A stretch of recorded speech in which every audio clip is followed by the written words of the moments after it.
Hello दोस्तों, नमस्कार। आप सभी का मेरे YouTube channel JP world education पर हार्दिक स्वागत है।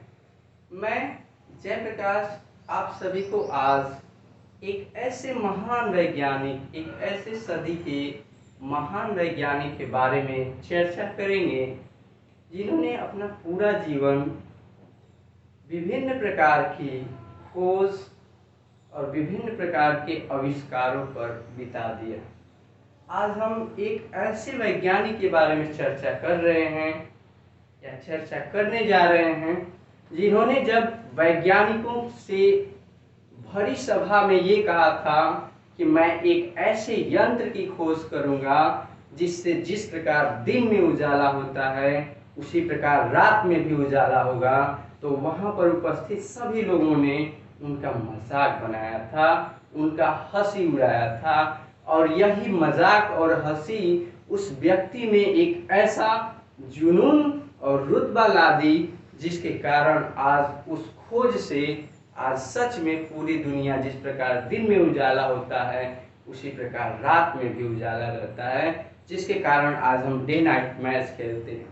तो हमारी बातों से आपको एहसास तो इतना हो ही गया होगा कि हम शायद किस वैज्ञानिक के बारे में बात कर रहे हैं। हम आज थॉमस एल्वा एडिसन वैज्ञानिक के बारे में बात करने जा रहे हैं। उनके जीवनी पर और उनका हमारे जीवन पर क्या प्रभाव पड़ना चाहिए, इस पर हम चर्चा करेंगे।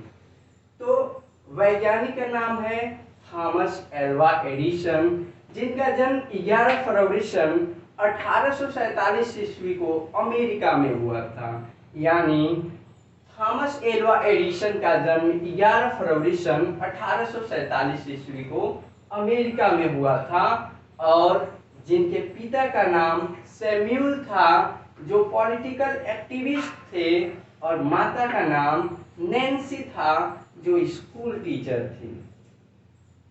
कुल इनके द्वारा जो आविष्कार किए गए थे अपनी लाइफ में, कुल 1039 आविष्कार किए गए थे। सबसे महत्वपूर्ण जो आविष्कार था इनका, सबसे महत्वपूर्ण आविष्कार वो बल्ब का आविष्कार था कि बल्ब की खोज कैसे हुई, ग्रामोफोन की खोज कैसे हुई, भाप के इंजन को बिजली से कैसे चलाया गया, और सबसे अच्छी खोज इन्होंने अपने लाइफ की स्टार्टिंग जो खोज किया था वो यूनिवर्सल स्टॉक प्रिंटर बनाकर किया था।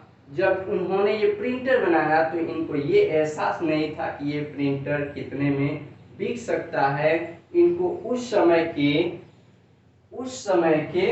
$40,000 मिला था इनकी इस खोज पर। इस प्रिंटर के नीलामी में $40,000 मिला था।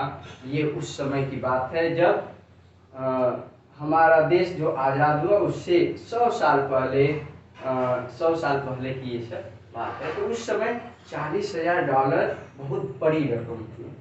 तो 14 साल की उम्र में ही इन्होंने प्रिंटिंग प्रेस खोल दी थी। सबसे बहुत ही छोटी उम्र में, 14 साल की उम्र में प्रिंटिंग प्रेस खोल ली थी। और ये लगभग 10, 11, 12 साल की उम्र में इन्होंने अखबार का बिजनेस शुरू कर दिया। अखबार बेचना, अखबार बनाना, ये सब बिजनेस शुरू कर दिया। और इनके अखबार का जो नाम था वह नाम था ग्रैंड ट्रंक रेल रोड। अखबार का जो इनका नाम रहता था ग्रैंड ट्रंक रेल रोड था, जो बिजनेस, इंटरनेशनल यूज्ड और माइंड फैक्ट पर बेस होता था। इसलिए इनके अखबार को ज़्यादा मान्यता मिलती थी, क्योंकि माइंड फैक्ट और बिजनेस से संबंधित चीज़ें इनको ज़्यादा मिलती थी। ये अपने अखबार में ज़्यादा देते थे।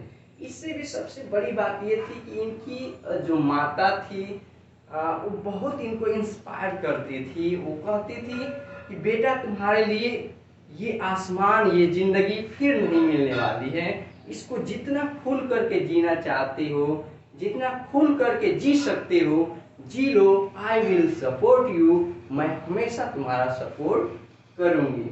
तो इनकी माता से इनको बहुत सारे इंस्पायरेशन चीज़ें मिलती थी। जन्म से ही ये बहुत ही टैलेंटेड थे। इनके अंदर एक चीज ये था कि कोई भी चीज होता था तो ये जानने का प्रयास करते थे कि ये क्या है, क्यों है, कैसे है, किस लिए है, इसका हमारे जीवन में उपयोग क्या है।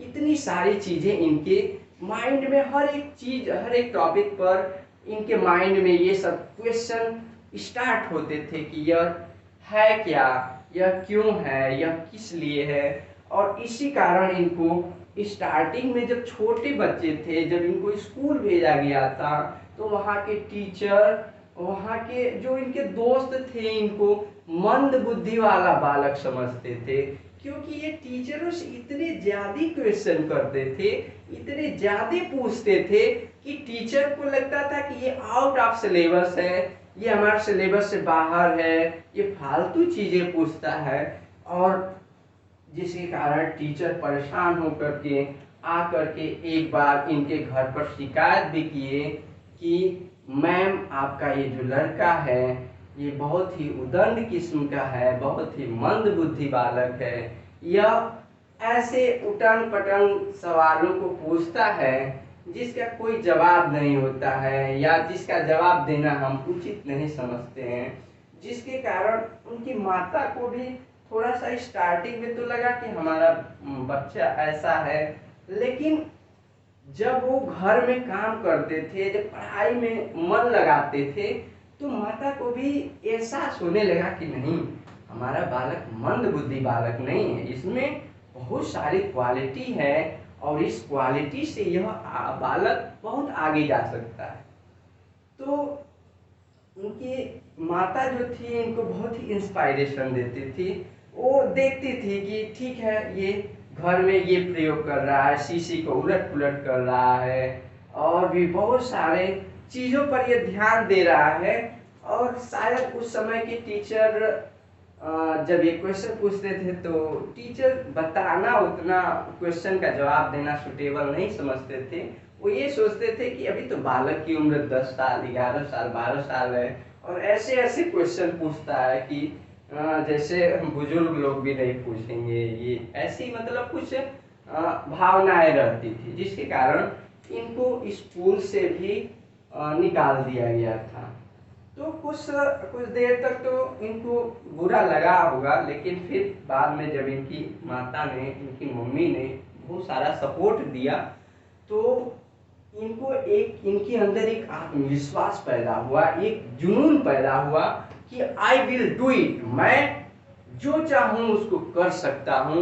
उनकी मम्मी ये कहती थी कि बेटा, कोई भी लक्ष्य बड़ा नहीं होता है, कोई भी लक्ष्य बड़ा नहीं होता है यदि तुम्हारे अंदर आत्मविश्वास, धैर्य, लगन, परिश्रम है उस कार्य को करने के पीछे, तो तुम्हारे सामने वो कार्य भी बहुत छोटा हो जाएगा, वो लक्ष्य भी बहुत छोटा हो जाएगा, और तुम उसको बहुत ही जल्दी हासिल कर सकते हो।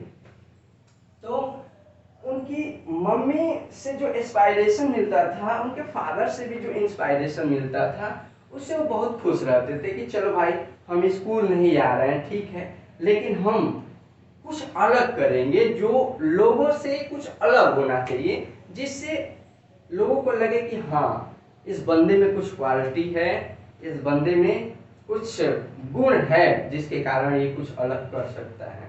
ये प्रैक्टिकल चीज़ों पर बहुत ज़्यादा विश्वास करते थे।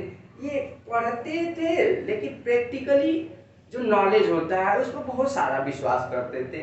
ये देखे कि मुर्गी अंडे के ऊपर बैठी है, तो 3-4 दिन बाद उसमें से चूजे निकल गए, तो इनके अंदर माइंड में ही आता था कि मुर्गी उस पर बैठी तो चूजे निकल गए, यानी क्या ऐसा चीज होता है जिसके कारण कि उस अंडे से चूजे निकल जाते हैं। तो फिर ये अपनी मम्मी से पूछे, मम्मी कहे कि देखिए, ये सब चीज़ों के लिए एक फिक्स टेम्परेचर की ज़रूरत होती है।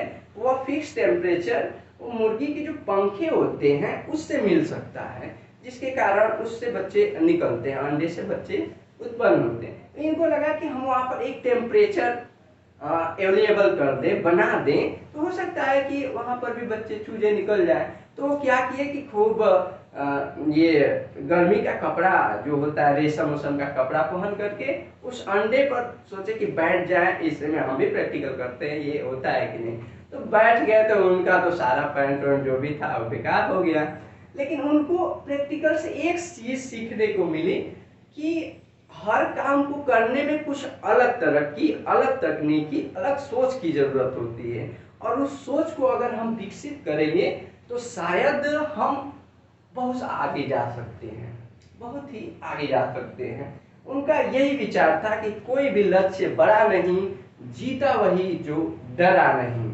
तो और मेन चीज ये उनका बहुत ही बड़ा मूल मंत्र था, वो ये कहते थे कि फेलियर में भी पॉजिटिविटी रखिए, फेलियर में भी पॉजिटिविटी ढूंढना सक्सेस होने का मूल मंत्र है।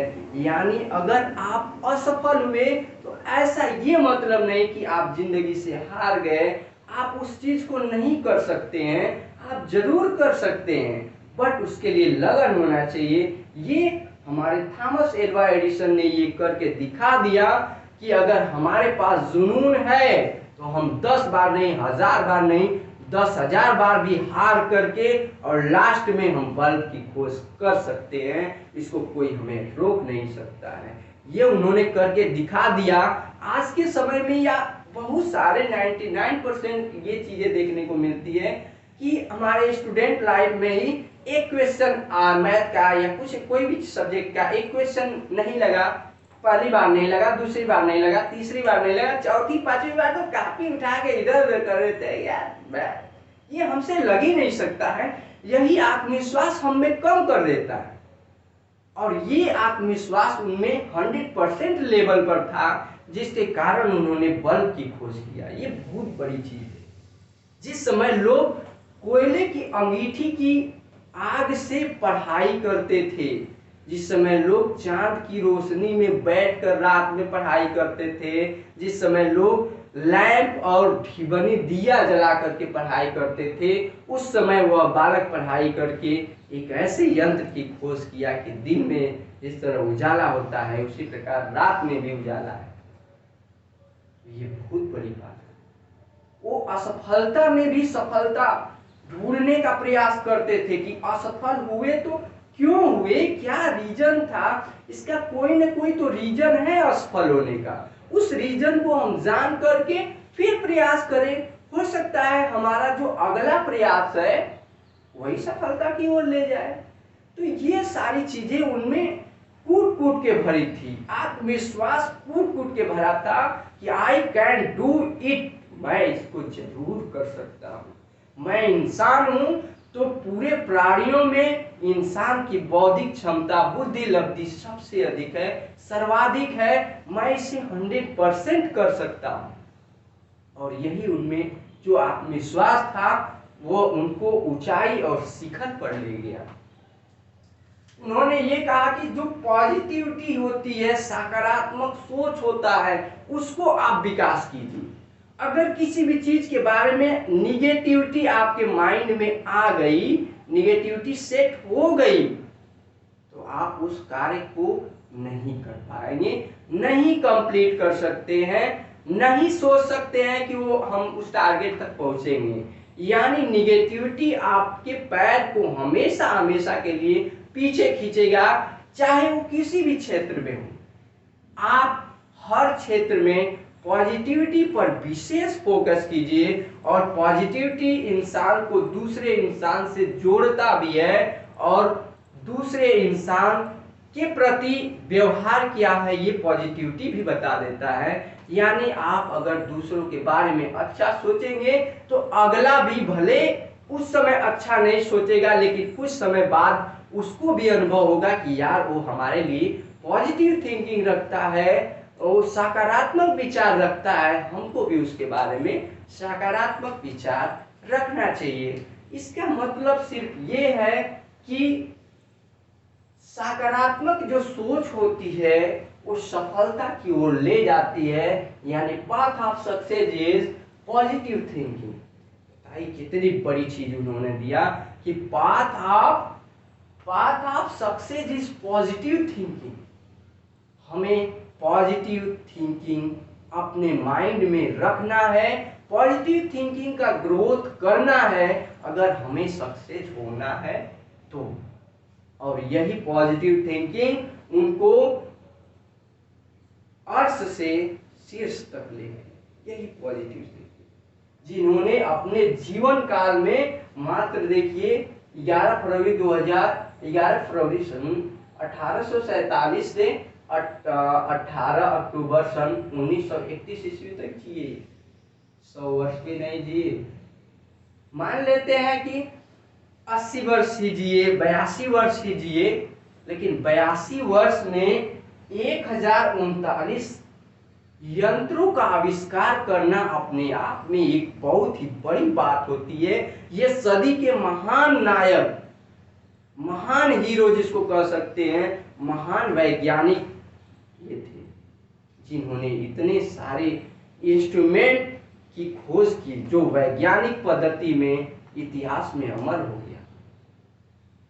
इतनी सारी यंत्र, इतने सारे विचार, इतनी सारी खोज, इतने सारे डेरिवेशन इन्होंने दे दिया कि आज भी और पूरी जब तक वर्ल्ड, ये जब तक अर्थ रहेगी तब तक लोग इनके बारे में पढ़ेंगे, जानेंगे, समझेंगे। और जब भी बल्ब की ओर ध्यान देंगे तो कितनों भी बल्ब का आविष्कार हो जाए, कितनों भी टाइप्स के बल्ब बन जाए, लेकिन जब भी बल्ब की ओर इंसान देखेगा तो उसके माइंड में एक ही चीज आएगी कि इस बल्ब के जो आविष्कारक थे वो थे, इस बल्ब के जो आविष्कारक थे उनका नाम था थॉमस एल्वा एडिसन। और यही कारण है दोस्तों कि उन्होंने इतनी ख्याति प्राप्त कर ली, बस अपने आत्मविश्वास को लेकर के इतनी ख्याति प्राप्त कर ली कि लोग आज भी उनसे इंस्पायर होते हैं। आज भी उनकी कहानियों और आज भी उनकी जीवनी को पढ़कर लोगों के अंदर इतनी ज्यादा पॉजिटिविटी और इतनी ज्यादा उत्तेजना आती है कि इंसान का जीवन परिवर्तित हो सकता है। और उनके लिए सबसे बड़ा सम्मान, सबसे बड़ा पुरस्कार एक चीज ये रहा कि जिस दिन उनकी डेथ हुई यानी 18 अक्टूबर सन 1931 ईस्वी को यूनाइटेड स्टेट में उनकी डेथ हुई, तो उस दिन सरकार ने ये ऐलान किया कि हमें उजाले में रहना सिखाने वाले व्यक्ति ने जो हमें दिया है, आज उसके सम्मान में एक दिन तक हम बल्ब नहीं जलाएंगे। ये बहुत बड़ी चीज होती है। पूरे यूनाइटेड स्टेट के बल्ब को बुझा दिया गया था एक दिन के लिए कि इस महान नायक ने हमें रोशनी में, प्रकाश के उजाले में जीना सिखाया है। तो आज इसके सम्मान में एक चीज बनता है कि आज इसके सम्मान में हम पूरे यूनाइटेड स्टेट की बल्ब को बुझा देंगे। ये बहुत बड़ा सम्मान है।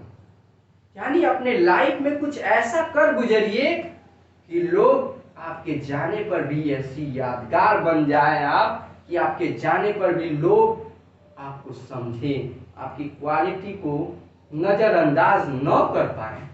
ये होती है आदमी की सोच, सकारात्मक सोच। सकारात्मक सोच, पॉजिटिव थिंकिंग आदमी को बहुत आगे ले जा सकती है। उनके आई कैन डू इट जो वर्ड था, ये बहुत ही अच्छा वर्ड था। उन्होंने ये भी कहा था कि कोई भी कार्य छोटा नहीं होता है, कोई भी कार्य छोटा नहीं होता है, सिर्फ उसे धैर्य, लगन एवं दृढ़ संकल्प से पूरा करने का प्रयास करना चाहिए। अगर आपके पास धैर्य, लगन, दृढ़ संकल्प है और आप उसको पॉजिटिव थिंकिंग के साथ कर रहे हैं तो आपको सफलता 100% मिलेगी। आप सफल जरूर होंगे।